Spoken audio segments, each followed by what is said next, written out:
Right now to my next guest, Brigadier General Donald Bolduc, former commander, Special Operations Command Africa, joins me to talk about his career, his retirement, and leading the charge against PTSD. General, it is a pleasure to have you on the show, sir. David, good morning, and thank you very much. It's a pleasure to be on your show. You know, General, when I think about the segment I just did with Frank Siller, a friend, someone who helps our soldiers, our families, now raising the money to help this family of the assassinated officer in New York City. There's a service component to this. It is a desire to serve, desire to help, and then even a desire in tragedy by Americans to help others. You raised your right hand. You served notably, I can say it no other way, notably as an Army officer, and you continue to do this. I really want to dig into this. This is a compelling story of what you've been through from Afghanistan and into retirement, and what you continue to do. Well, thank you very much, sir, and it certainly has been an honor to serve my country for the last 32 years, starting as a private in the United States Army and making my way to Brigadier General.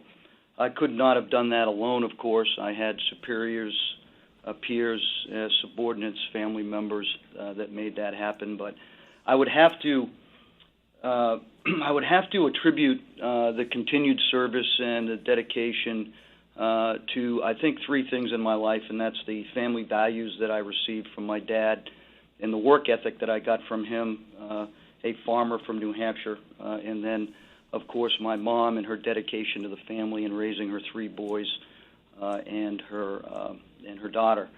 I would also have to attribute this to the sense of service that my grandfather had, Charles Bolduc, who originally the family came from Belgium, went to Canada, down into the United States around 1900, and bought a farm in Guilford, New Hampshire, and we've had it in the family ever since. He believed in service to country, and he made it a edict in a very large Bolduc family that if you were a Bolduc male, you served your country. He didn't care if it was National Guard, Reserve, or Army. You just did that. And what that produced was a couple of generations of my family members that served honorably and served with distinction from World War II all the way through to our current conflicts. And in order to honor them and to honor the sacrifices of the many people here in New York City in 2001 and the continued sacrifice of our service members and civilians and others who serve our country across the world, I can think of no better way than to honor them by continuing to try and do my best to serve the country. Your service has been significant in your 30-plus years. You've been in Afghanistan, as you've ridden with Hamid Karzai, helped secure Kandahar. You went through a firefight in which your team was killed. You were injured. You continued your mission. You've survived helicopter crash, multiple combat injuries, and traumatic brain injury, which has been a big topic for a few years now, or a bigger topic, has become one of your causes, TBI and PTS. Let's talk about those and why it was important for you as a senior officer to come out and go out front of this issue. Well, yes, sir. Thank you for the opportunity to speak about this very important issue. And there's basically, I think, four things that needed to be addressed in order to support our service members and our civilians to seek treatment.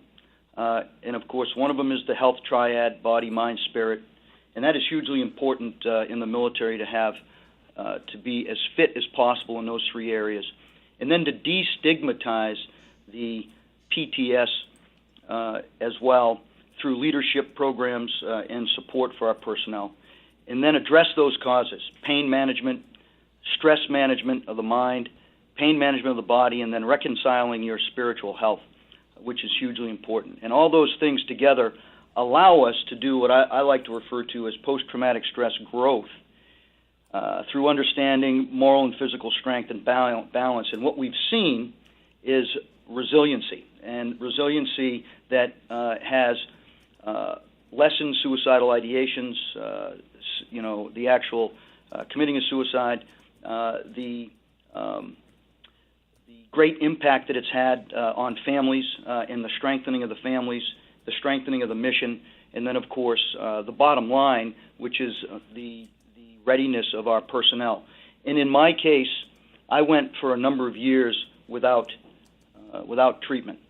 And there was a place inside me that knew I needed treatment. I was not optimal in my professional life or optimal in my personal life either.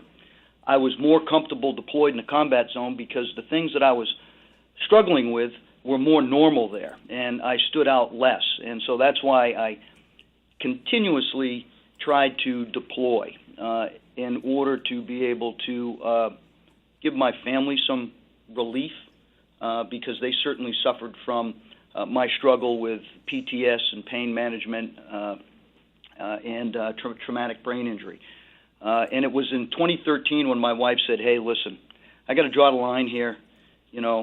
I love you. We've been married for 28 years, but I got to draw the line here. You got to get some help because your sons can't take it anymore. The dog and the cat can't take it anymore. I can't take it anymore." So finally, I said, "Oh, I got to go." So that's what I did. And then as I went through this training and this rehab and began to understand how this impacted negatively my personal and professional life, I said, "Hey, this isn't enough just to do it for myself. I got to get deep into others." And so myself and my senior enlisted advisor, Command Master Chief Navy SEAL Richard Puglisi suffered from the same things I did. So as a command team in SOC Africa, we put a program together, and in a very short period of time had a significant impact with identifying 52 people with PTS, 471 people with TBI, and then a number of related pain management issues that impacts mind, body, and spirit. And through surveys and talking to people and family member input, I think we've strengthened the mission, strengthened the people, and strengthened the families, and destigmatized this in a way that's hugely important. And the only way that is going to happen is if general officers and other flag officers and other senior enlisted folks start talking about it and start making people feel comfortable with getting help. Now that's happening, and there's plenty of programs, and I'm not saying it's not happening.